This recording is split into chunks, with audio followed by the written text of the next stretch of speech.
포션 들어가요. 지금 우리 함께 베레시트 불러봐요. 베레시트 노아 레크레카바에라 하이사라 돌도트 바예트 바이실라 바이셰프 미케츠 바이가시 바이가지죠.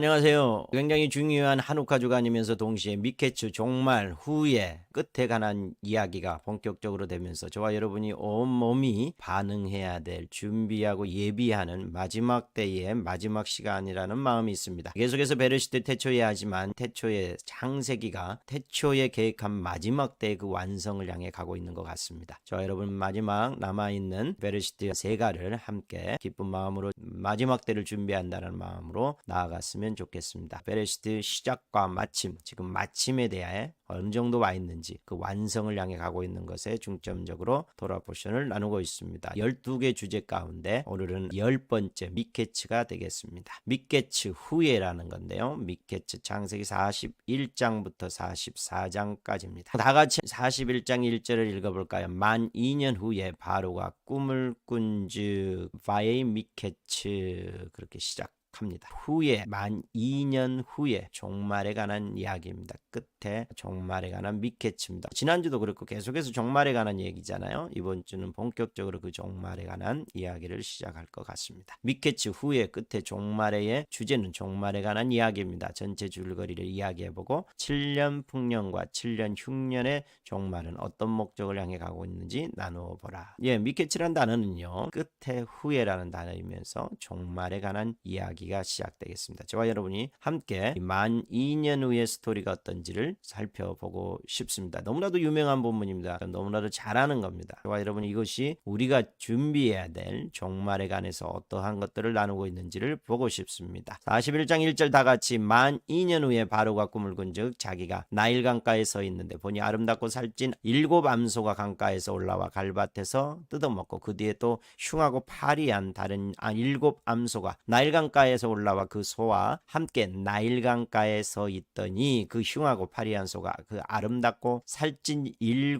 소를 먹은지라 바로가 꼭 깨었다가 또 비슷한 꿈을 꾸죠. 한 줄기에 무성하고 충실한 7 이삭 가늘고 동풍에 마른 7 이삭이 나와서 삼키는 장면. 그 바로가 깨어서 애굽의 점술사와 현인들을 다 불러 모으죠. 그러나 해석하는 자가 없습니다. 그때에 무슨 일이 벌어졌죠? 술 맡은 간원장이었던 사람이 기억하게 되죠. 그래서 요셉을 데리고 오라고 얘기합니다. 그래서 요셉을 불러서 바로 앞에 서게 됩니다. 그리고 꿈을 바로가 얘기합니다. 누구도 못 풀더라. 너는 푼다고 얘기하니? 그러면서 꿈을 얘기합니다. 풀이해 주는 자가 없다. 네가 할 수 있느냐? 요셉이 바로의 꿈은 하나라. 하나님이 그가 하실 일을 바로에게 보이심이라. 그러면서 7 좋은 암소, 7 좋은 이삭, 7 해 올라온 파리하고 흉한 7 소, 동풍에 말라 속이 빈 7 이삭도 7 해. 그러므로 7 해 풍년이 있을 것이고 또 7 해 흉년이 있을 텐데 7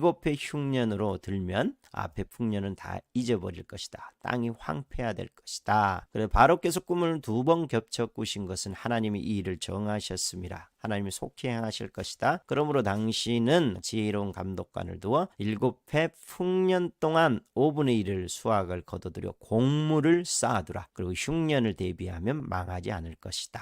그죠? 7 해 풍년 때 왜 줘요? 7 해 흉년을 대비하기 위해 준다는 거죠. 그래서 바로가 어떻게 해? 이보다 더 지혜로운 자가 있겠냐 그러면서 요셉을 총리로 세워서 그 일을 감당하게 하죠. 그리고 요셉의 이름을 사브낫 바네아라고 하고 제사장 보디베라의 딸 아스라를 그의 아내에게 주죠. 그리고 30세에 그 일이 시작되고요. 7 해 풍년에 토지 소출이 심히 많은지라 곡물을 그 성읍에 쌓아두는 일이 있게 됩니다. 그래서 바로가 계속해서 흉년이 들기 전에 요셉의 2 아들 므낫세과 에브라임이 낳고요. 7 해 풍년이 그치죠. 요셉의 말과 같이 7 해 흉년이 들기 시작하며 기근과 온 백성이 굶주리죠. 그래서 모든 창고를 열고 각국 백성도 양식을 사려고 기근이 온 세상에 심함으로 각국 백성이 곡식을 사러 들어오죠. 7년 풍년이 있고요. 그 다음에 7년 흉년이 있다는 거죠. 이 7년 흉년은 어떠한 목적이 있다는 거죠. 그냥 단순히 7년 풍년이 주어졌고 그 다음 7년 흉년이 주어졌다는 건 아니에요. 7년 풍년은 7년 흉년을 위한 거죠. 7년 흉년을 위해서 대비하라는 거죠. 그런 목적, 그 흉년을 통해서 어떤 목적을 이루겠다라는 거예요. 그죠? 7년 흉년이 올 텐데 너희가 준비해서 대비해라. 그러면 그 대비하는 것에 어떤 목적을 향해서 대비하는 거다. 그죠? 그와 동일합니다. 이제 부흥이 많은 사람들이 지금이 부흥이라고 하는 사람도 있고요. 앞으로 부흥이 더 올 거라고 얘기하는 사람도 있습니다. 어쨌든요. 부흥이 지금 우리 눈앞에 펼쳐져 있다라고 본다면 뭐가 온다는 거예요? 대환란. 우리의 시대도 지금 동일하다는 거죠. 대환란의 7년 흉년에 버금가는 대환란이 올 것이다. 그러므로 지금 준비하고 대비하라. 왜? 어떤 목적이 있다라는 거죠. 저와 여러분은요, 그냥 단순히 부흥의 때를 사는 게 아니라 여러분이 먹고 살고 즐기고 그다음에 여유 있고 돈 벌고 모든 것은요, 어떤 것을 대비하기 위한 거죠. 그 대비했을 때 어떤 목적을 이룰 수 있다는 거죠. 만약에요, 그 대비하지 않는 자를 어리석은 자라고 얘기하는 거죠. 종말에 이런 일이 벌어진다. 지금 그 종말 안에 이 마지막 때 안으로 이 한우카, 이번 한우카 기간은 본격화 어떤 문이 열릴 거라는 마음이 있습니다. 바로의 꿈은 7년 풍년과 7년 흉년에 관한 것인데요. 이것을 풍년은 아주 짧게 기록됐어요. 어떻게 기록됐죠? 앞에서 얘기했지만 한 번 더 볼까요? 요셉이 애굽왕 바로 앞에 설 때 30세라 7해 풍년에 토지 소출이 심히 많은지라 요셉이 애굽 땅에 있는 그 7년 곡물을 거두어 각 성에 저장하되 박채 곡물을 그 성읍 중에 쌓아두매. 그리고 쌓아둔 곡식이 바다 모래와 같이 심히 많아 세기를 그쳤으니 그 수가 한이 없었더라. 이게 몇 절 안 돼요. 4~5절밖에 안 돼. 7년 풍년에 관한 얘기는 4~5절밖에 안 돼요. 굉장히 짧습니다. 왜냐하면 풍년이 목적이 아니기 때문에 그래요. 그리고 흉년이 들기 전 풍년 때에 두 아들을 낳았다. 브나세과 에브라임이 낳았다. 어떠한 번성, 풍요, 부흥이 일어났다. 이로 끝나요. 그리고 7년 풍년은 7년 흉년을 대비하기 위해 굉장히 짧습니다. 저와 여러분도 지금 굉장히 긴 시간의 풍년들을 경험하고 있어요. 부흥을 경험하고 있고요. 풍요를 경험하고 있고요. 우리 자녀들에 대한 풍성함도 경험하고 있는 때입니다. 그것은 뭐 하는 거예요? 7년 흉년을 대비하기 위한 거다라는 거죠. 요셉이 해석한 꿈은 7년 풍년 동안 7년 흉년을 대비하라는 것입니다. 우리도 마찬가지예요. 종말을 앞에 두고 있는데 우리에게 있어서 종말은 어떤 건지, 그리고 요셉은 종말을 대비하는 거에 곡물을 저장하는 거였는데 우리는 곡물을 저장하는 것이 무엇일까 생각해보는 토라포션입니다. 7년 6년은요 7년 흉년을 대비하는 거였잖아요. 마찬가지로 다가오는 종말 때에 계시록 6장과 마태복음 24장 보면 다가오는 종말이 어떤 것인지 나와 있습니다. 24장 예수께서 감람산 위에 앉았을 때 제자들이 도용이 와서 이르되 주의 임하심과 세상 끝에는 무슨 징조가 있습니까? 라고 얘기할 때 미혹받지 않도록 조심하라. 많은 사람이 내 이름으로 와서 나는 그리스도라 많은 사람을 미혹할 것이다. 난리와 난리, 민족이 민족, 나라가 나라를 대적하여 일어나겠고 곳곳에 기근과 지진, 그리고 이것은 재난의 시작일 뿐이다. 그때에 너희를 환난에 넘겨줄 것이고 너희를 죽일 것이고 모든 민족에게 미움을 받을 것이고 거짓 선지자가 많이 일어나 미혹할 것이고 불법이 성함으로 많은 사람의 사랑이 사라질 것이다. 그러나 끝까지 견뎌야 할 것이다. 그리고 천국 복음이 모든 민족에게 증언되어 전파될 것이다. 또 하나 다니엘이 말한 바 멸망에 가증한 것이 거룩한 것에 선 것을 볼 것이며 그때 유대에 있는 자들은 산으로 도망가고 지붕에 있는 자는 내려오지 말고 안식일이 일어나지 않도록 기도해라. 그때에 큰 환란이 있겠으나 창세로부터 지금까지 이런 환란이 없었고 후에도 없으리라. 그러나 그날을 감할 것이다. 계시록에 보면 3년 반으로 감한다라고 나와 있죠. 그리고 그때 사람들이 너에게 말해요. 그리스도가 여기 있다 저기 있다 하면서 거짓 그리스도, 적 그리스도와 또 거짓 선지자들을 미혹할 것이다 라고 얘기했죠. 그러나 너희들은 속지 마라. 그날에 또 뭐 해가 어두워지고 달이 빛을 내지 아니하며 별들이 하늘에서 떨어지며 하늘의 권능들이 흔들릴 것이다. 어마어마한 전 지구적인 재앙들이 올 것이다 라고 얘기해요. 그의 택하신 자들을 그러나 모을 것이다. 계시록은 어떻게 얘기하냐. 6장 1절 인을 떼는 장면이 있고 흰말 그탄작 활을 전쟁이죠. 둘째인 붉은 말 이것도 전쟁이죠. 화평을 제하고 서로 죽이게 하고 큰 칼을 받았다. 셋째인 검은 말 그탄자가 손에 저울을 가졌다. 한 데나리온의 하루 품삯이 밀 한 대밖에 안 되고 한 데나리온의 보리석대 무슨 얘기예요? 기근이 일어나겠다라는 거죠. 뭐 지진 기근 이런 얘기를 합니다. 그리고 넷째인을 뗀 청황색 말 사망이니 음부가 그뒤 땅 4분의 1의 권세를 얻어 검과 흑암과 흉년과 사망과 땅의 짐승들로 또 4분의 1을 죽일 것이다. 다섯 번째, 죽임당한 순교자들이 얘기해 언제까지 하시겠습니까? 형제들도 자기처럼 죽임을 당하여 그 수가 차기까지, 핍박 순교자의 수가 차기까지 이 일은 멈추지 않을 것이다. 이렇게 큰 환란인데요. 창세 이후에 한 번도 없었던 큰 환란이 우리 앞에 지금 곧 다가올 태세로 준비하고 있습니다. 이럴 때 어떻게 하는 거예요? 지금 저와 여러분이 전 지구적으로 아프리카나 어디 핍박받는 나라는 이미 환란이겠지만 저와 여러분이 사는 지금 이 세상에서는요, 풍년이에요, 풍년. 이때 우리가 먹고 자고 자기의 유익을 위해서 사는 것만으로 한다면 저와 여러분은 흉년이 왔을 때, 대환란이 왔을 때 통과하기 어려울 것입니다. 지혜로운 자는, 의인들은 준비할 것이고 악인, 우둔한 자들은 자기 일에 몰두할 것입니다. 그래서 주님이 지금 이 미케츠 종말에 대해서 특별히 한우카를 들어가면서 주님이 온 성도들에게 얘기하실 거라는 마음이 있습니다. 7년 풍년은 7년 흉년을 대비하라고 얘기했잖아요. 그래서 뭘 하는가요? 곡물을 풍년 때 저장하는 거잖아요. 대환란이 올 텐데 우리도 어떻게 하는가요? 마태복음 24장 계시록을 보면 어떻게 대비하라. 도대체 우리에게는 곡물을 저장하라고 하는 건지 어떤 건지를 보고 싶은 거죠. 마태복음 24장 38절 홍수전에 노아가 방주에 들어가던 날까지 사람들이 먹고 마시고 장가들고 시집가고 있으면서 홍수가 나서 그들이 다 멸하니까 깨닫지 못하는 인자의 임함도 그럴 것이죠. 예수와가 오시는 때도 이와 같을 거라고. 저와 여러분이 예수와가 오신다라고 말은 하는데요. 믿지 않아요. 준비하지 않아요. 그때 두 사람이 밭에 있으면 한 사람 데려가고 한 사람은 버려둠을 당할 것이다. 두 여자가 맷돌질을 하고 있으면 한 사람은 데려가고 한 사람은 버려둠을. 그러므로 깨어 있어라. 너희도 준비하라. 생각지 않는 때에 인자가 올 것이다. 지금 깨어 있어라, 준비하고 있어라를 반복하고 있죠. 또 계시록 2장 7절 기 있는 자는 성령이 교회들에게 하시는 말씀을 들을지어다. 11절 기 있는 자는 성령이 교회들에게 하시는 말씀을 들을. 기 있는 자는 성령이 교회에게 하시는 말씀을 들을지어다. 3장 5절도 기 있는 자는 성령이 교회들에게, 기 있는 자는 성령이 교회들에게 하시는 말씀을 들을지어다라고 반복하고 있죠. 대화할 때 우리는 어떻게 하는 거예요? 깨어 준비하는 것이 곧 곡물을 준비하는 거야. 성령이 말하는 것을 들으면서 깨어 준비하는 것이 곡물을 준비하는 거다. 근데 이 곡물이 그렇다면 무엇인지는 차츰 계속해서 보도록 하겠습니다. 준비하고 깨어 있으라는 게 곡물을 저장과 동일한데 마태복음에 나와 있는 이 곡물이 무엇인지를 살펴보겠습니다. 곡물이 무엇일까요? 마태복음 25장에 세 가지로 나와 있습니다. 곡물, 마태복음 25장을 보면 종말에 일어난 사건인데요. 그때의 종말이라는 말이에요. 천국은 마치 등을 두고 신랑을 맞으러 나간 10처녀, 등을 가지되 기름을 가지지 않는 미련한 5처녀, 슬기로운 처녀 등을 가졌고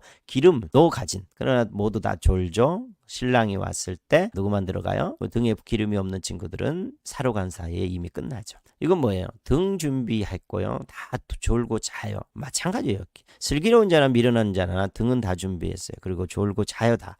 근데 뭐가 문제예요? 결정적인 순간에 기름을 준비 안 했다는 거예요. 똑같은 거예요. 곡물을 준비하지 않았다라는 거죠. 저와 여러분은요, 이 기름을 준비하셨나요? 기름이 뭐예요? 등도 다 있잖아요. 우리 손에 말씀도 있고요. 우리 안에 다 가끔 졸기도 하고 자기도, 그렇죠? 그러나 결정적인 순간에 주님 앞에 섰을 때에, 서려고 하는 그때에 내가 그 앞에 설 수 있는 기름이 있느냐. 기름은 여러 가지 해석할 수 있어요. 그러나 여러 가지 해석 중에 하나를 선택한다면 성령님의 말씀에 따라 성령님이 원하는 대로, 성령이 시키는 대로, 성령에 의해서 인도해 가는, 성령이 원하는 대로 가는, 그러면 예수와 앞에 서게 될 것입니다.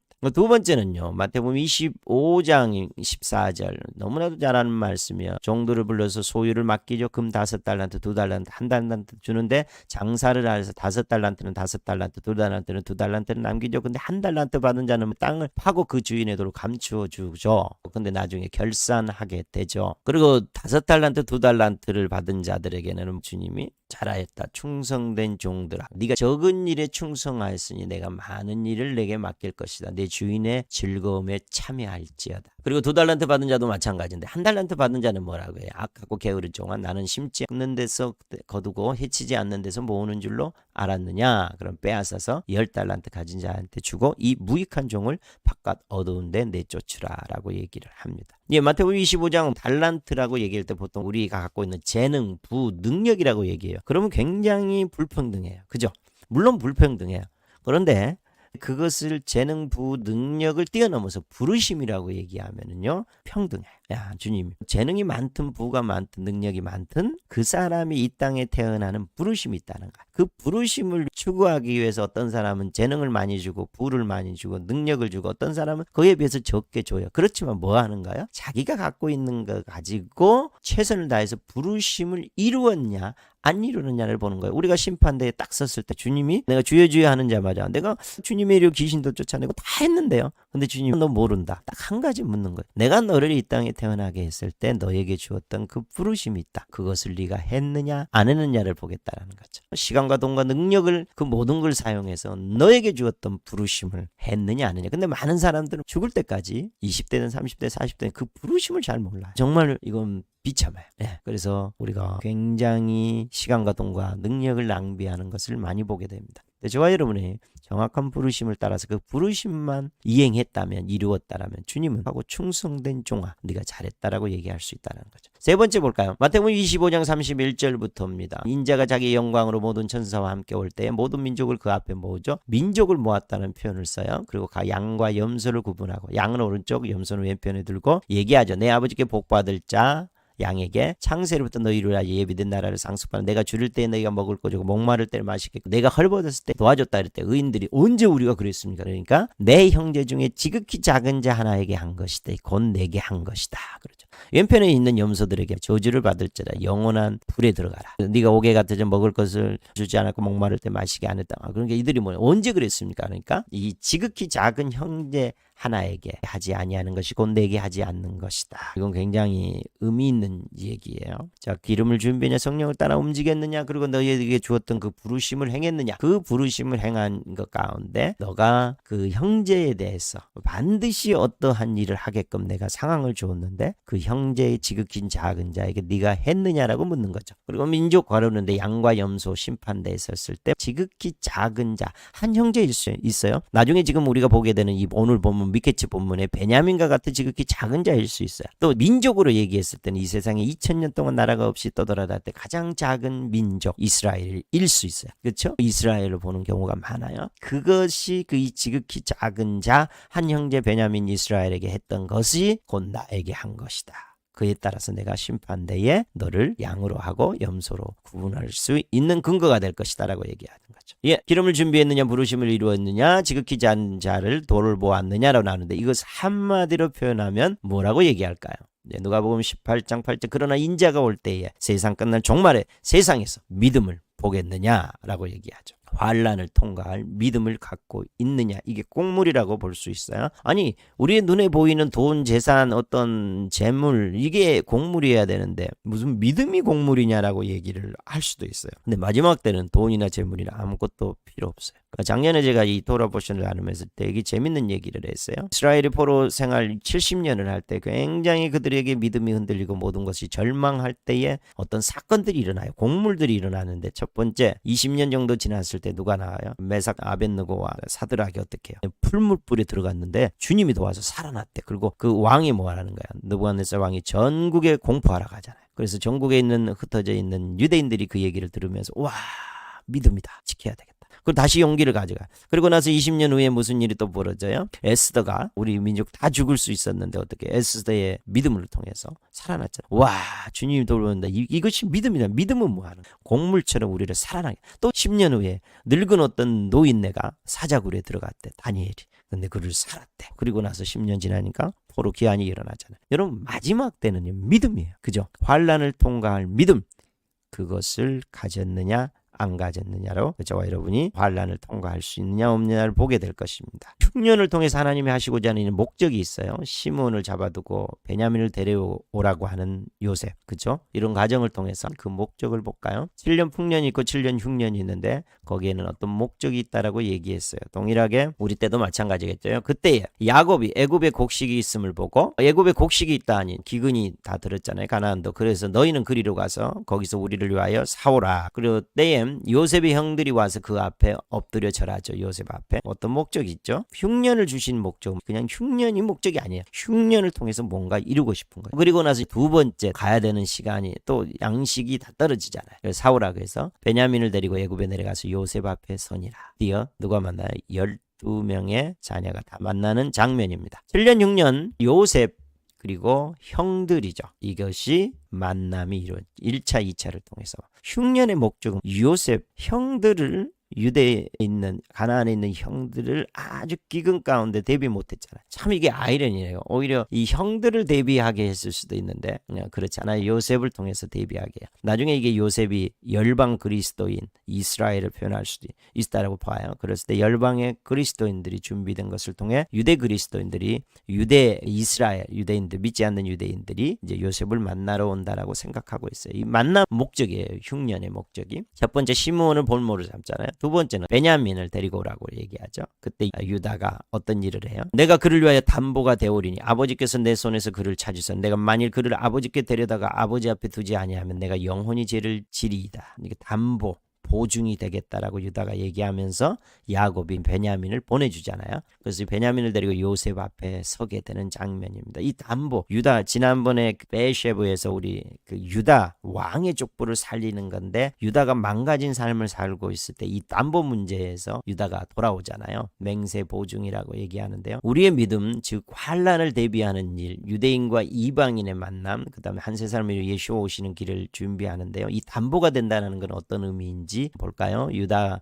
담보하면서 베냐민 맹세 보증을 통해 베냐민을 데려오잖아요. 아버지의 생명과 아이의 생명이 서로 하나로 묶여 있거늘 주의 종으로 그 아이를 대신하여 머물러 있어 내 주의 종이 되게 하시고 이거 다음 주에 나올 건데 이 맹세 보증 담보라는 건 그 아이를 대신하여서 내가 서는 거야. 그죠? 이걸 어디서 배워요? 유다가 이르되 무슨 담보로 내게 주랴 며느리 다말한테 얘기하잖아요. 당신의 도장과 그 끈과 당신의 손에 있는 지팡이 주라. 여인이 이제 임신했다는 걸 불에 태우라고 얘기하니까 다말을 끌고 나갈 때 이 도장과 끈과 지팡이가 누구 것인지 보라고 하고 유다가 그 담보물을 보고 그가 나보다 옳다고 얘기하잖아요. 유다의 인생의 30년을 살면서 완전히 다말의 어떤 보증 담보를 통해서 회복되는 것을 지금 유다가 이걸 동시에 사용하고 있는 거야. 내가 생명을 이 베냐민의 생명과 함께 엮겠습니다. 담보 보증하겠습니다. 그러므로 내 생명을 베냐민을 위해서 드리겠습니다. 베냐민이 내 생명과 동일시하는 장면이죠. 그걸 담보라고 하죠. 보증이라고 얘기합니다. 베냐민이 누굽니까? 지극히 작은 자. 그죠? 이 12형제 중에 가장 작은 자잖아요. 한 형제. 지극히 작은 한 형제 그리고 예수와와 동일시되는 지극히 작은 민족 4개 한 것이다라고 얘기하잖아요. 지극히 작은 자 형제 예수와와 동일시될 수 있는 지극히 작은 민족이 누굴까요? 2000년 동안 나라가 없던 이스라엘을 예표한다라고 볼 수 있죠. 왜 18장 여호수아 18장 베냐민 자손 지파를 위하여 그들의 가족들의 제비를 뽑았으니 그 제비 뽑은 땅의 경계는 베냐민의 경계는 유다 자손과 요셉 자손의 중간이라. 너무 재밌지 않아요? 오늘 지금 유다와 요셉 사이에 베냐민이 있잖아요. 이건 굉장히 예표적인 거예요. 곧 예루살렘 베냐민 자손이 받은 기업이다. 예루살렘을 얘기하죠. 예루살렘은요 유다 지파와 요셉 에브라임 지파의 가운데 있어요. 굉장히 상징적이면서요 베냐민이 어떤 역할을 하는지를 보여주는 것입니다. 유다는요 요셉을 만나려면 누굴 데려가요? 베냐민을 데려가야 돼요. 그래서 나중에 그 북이스라엘이 10지파가 떨어져 나갈 때 유다 지파에 속한 건 베냐민밖에 안 속해요. 유다는요 베냐민이 있어야 살아요. 베냐민을 통해서만 요셉에게 갈 수 있는 거예요. 놀라운 사실입니다. 유대인 이스라엘과 이방인 이스라엘을 나눌 수 있다겠네. 제가 사용하는 용어입니다. 지금 보이는 유대인 이스라엘, 믿지 않는 유대인 이스라엘이 있고요. 이방인 가운데 믿는 이방인을 이방인 이스라엘이라고 표현해요. 영적으로 보셔도 되고요. 실제로 봐도 돼요. 그리고 유대인과 또 지금 우리가 표현하는 이방인의 충만한 수, 열방 이스라엘, 이방인 이스라엘이라고 봐요. 이들은요, 서로 만나려면 누가 필요해요? 베냐민이 필요해요. 서로 만나게 돼요. 마지막 때 베냐민을 통해서 베냐민을 담보로 해야만이 유대인들이 이방인의 충만한 수 열방을 예수 그리스도를 믿는 자들을 만날 수 있어요. 언제요? 종말에. 반드시 주님은요 이 대환란을 통해서 유대인들을 구원시켜요. 그 구원을 시킬 때 담보물이 베냐민이 돼요. 이 베냐민을 통해서 이방인의 충만한 수를 만나게 될 거예요. 그러면 베냐민이 누구냐는 거예요. 유대인에게 있어서 환란의 때 유대인이 열방 이스라엘을 만날 때 누가 담보가 될까요? 여기를 보면은요 결국 담보는 환란의 때 유대인이 베냐민을 통해 회복되는 모습이 오는데요. 지금 믿지 않는 유대인들에게 있어서 가장 지극히 작은 자는 지금 믿는 유대인들 메시아닉 주라고 얘기하잖아요. 이들을 붙잡아야만이 열방 크리스찬들, 열방의 이스라엘, 이방인 이스라엘을 만날 수 있는 것이 저는 메시아닉 주라고 보는 거야. 그래서 메시아닉 주들을 보고 유대인들이 메시아닉 주를 담보로 삼아서 이들을 데리고 와야만이 이방인의 충만한 수를 만나서 한세 사람을 이룰 수 있다라고 보고 있습니다. 7장 1절 이들이 담보 베냐민을 통해서 만나는데 어디까지 환란을 통과한 이들이 어디에 서는지를 보고 싶어요. 환란을 통해서 이제 베냐민을 담보로 해서 만나게 될 텐데요. 이 일 후에 또 보면 다른 천사가 하늘에 살아계신 하나님의 인을 가지고 해돋는 데로부터 올라와서 땅과 바다를 해롭갈 권세를 받은 내 천사를 향하여 하나님의 종들의 이마에 인치기까지 해하지 말라 그러죠. 4절 내가 인침을 받은 자였으니 이스라엘 자손 중에 14만 4천. 그래서 12지파가 나오죠. 그리고 이 일 후에 내가 보니 각 나라와 족속과 백성과 방언에서 아무도 능히 셀 수 없는 큰 무리가 나오잖아요. 유대인 이스라엘이 베냐민을 담보로 해서 열방 이스라엘을 만나는 거죠. 그래서 각 나라와 족속과 백성과 방언이 다 만나요. 근데 이들이 에스겔에서 37장에서 요셉과 그 짝 이스라엘, 유다와 그 짝 이스라엘이 만나는 장면이에요. 환란을 통해서 이들이 하나 될까요? 그러면 결국은 이들이 누구 앞에서요? 인침을 받은 자의 수는 이스라엘 자손의 각 지파 중에 인침 받은 수가 14만 4천, 그리고 각 나라와 족속과 백성과 방언에서 아무도 셀 수 없는 큰 무리. 그래서 남유다와 북이스라엘, 유대인과 이방인이 환란을 통해서 만나잖아요. 그리고 이들이 어디에서요? 이후에 내가 보니 각 나라와 족속과 백성과 방언에서 아무도 셀 수 없는 큰 무리가 나와 흰옷을 입고 보좌 앞과 어린 양 앞에 서서 그러므로 그들이 하나님의 보좌 앞에 있고 주님의 보좌 앞에 이들이 서게 될 것입니다. 어떻게 해요? 유대인들이 베냐민을 담보로 삼아, 베냐민은 예슈아잖아요. 예슈아를 자기의 생명으로 걸고 열방 이스라엘과 만나 하나 될까요? 언제요? 환란을 통해서. 환란을 통해서 열방 그리스도인들이 준비하고 있어야 되는 거죠. 공물을 준비하고 있어야지. 그죠? 환란을 열방 그리스도인들이 통과하지도 못하는데 어떻게 유대 이스라엘이 오겠어요? 그죠? 저와 여러분 하나님의 보좌 앞에 함께 설 겁니다. 유대인 이스라엘과 이방인 이스라엘 함께 설 것인데요. 중요한 건 열방 그리스도인들, 저와 여러분이 뭘 가져야 돼? 환란을 통과할 믿음이 있어야 되는 거죠. 예를 들면 풀물불 속에 3명이 들어갔더라. 그 다음에 사자굴에 들어갔더라. 에스라의 믿음으로 죽으면 죽으리라로 살았더라. 이런 믿음을 가진 자들이 일어나는 것을 보면서 환란을 겪고 있는 유대인들이 무슨 생각을, 와, 우리가 믿는 하나님이 저기 열방 그리스도인들 안에 있네? 그러면서 가야겠다. 그들에게 가서 예슈아를 믿음으로 베냐민을 통해서 예슈아를 믿으러 가는 거죠. 중요한 건 저와 여러분이 공물을 준비하고 있냐는 거죠. 환란이 왔는데 우리가 통과하지 못하고 유대인 이스라엘은 갈 곳을 잃어버리게 된다는 거죠. 그리고 이제 7년 풍년 동안 저와 여러분이 준비해야 될 건 단 하나예요. 공물. 즉 믿음. 저와 여러분의 모든 것을 투자해서 기름을 준비하셔야 되고 부르심을 이루어야 되고 그리고 지극히 작은 자 이스라엘 편에 서서 함께 가야 될 것입니다. 미케츠. 환란할 때가 오는데요. 준비된 이방인 이스라엘을 통하여 유대인 이스라엘을 구원으로 이끌어 다시 오실 왕을 맞이할 것이다. 여러분 때가 찼습니다. 한육합니다. 굉장히 중요한 종말의 때에서 얘기를 할 거라는 마음이 있습니다. 여러분이 기도하면서 준비할 수 있는 한 주간이 되기를 소망합니다. 기도하겠습니다. 네, 아버지 하나님 감사합니다. 이 미케치 종말에 관한 것이 실제적으로 저희 가운데 눈앞에 와 있음을 보게 됩니다. 중요한 것은 하나님 이것을 가슴 깊이 깨닫게 해주십시오. 많은 사람들이 종말이 왔다라고 얘기하지만 이것이 매너리즘에 빠져서 그거 얘기해봤자 10년 20년 30년 오지 않는다 라고 얘기하는 생각이 우리한테 너무나도 강하게 박혀 있습니다. 이 생각을 하나님 깨트려 주십시오. 내일 주님이 오신다라는 생각을 가지고 살아가게 해주십시오. 그래서 우리의 시간과 돈과 재능과 능력과 모든 것을 기름을 준비하는 데 쓰게 하시고 부르심을 이루는 데 쓰게 하시고 지극히 작은 자 이스라엘을 돕는 데 쓰게 하십시오. 지금은 우리 주 예수 그리스도의 은혜와 하나님의 사랑과 성령의 교통하심이 마지막 때를 준비해서 그 통과할 믿음을 통해서 유대인 이스라엘을 구원해 함께 하나님 나라 완성을 갈망하는 모든 분들에게 지금부터 영원토록 함께 계실지어다. 아멘.